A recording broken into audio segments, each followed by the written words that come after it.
कोल्हापूर जिल्ह्यातल्या शिरोळ तालुक्यातील नांदणी मठातील माधुरी हत्ती वनविभागानं घेऊन जावं या आशयाचं 2018 मधील स्वाभिमानी शेतकरी संघटनेचे अध्यक्ष माजी खासदार राजू शेट्टी यांचं पत्र सध्या सोशल मीडियामध्ये व्हायरल होत आहे। सुप्रीम कोर्टानं या हत्तीणीला वंतारामध्ये पाठवण्याचा निर्णय कायम ठेवल्यानंतर सडकून टीका करण्यात आलेली होती।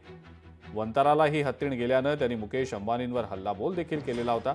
यानंतर आता त्यांचं 7 वर्षांपूर्वीचं पत्र सोशल मीडियावर व्हायरल केलं जात आहे। या पार्श्वभूमीवर राजू शेट्टी यांनी आता खुलासा केलेला आहे।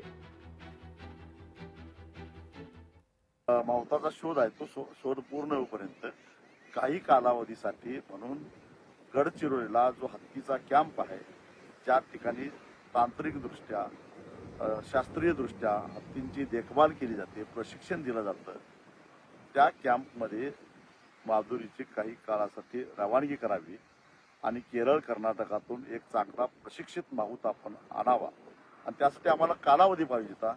आणि म्हणून त्यावेळी मी खासदार होतो, वन खात्याला एक पत्र दिलं की काही काळापुरतं माधुरीला त्या हत्तीनीला गडचिरोलीच्या कॅम्पमध्ये घेऊन जावं। लोकशाही मराठी ऐका, पहा, जागरूक रहा।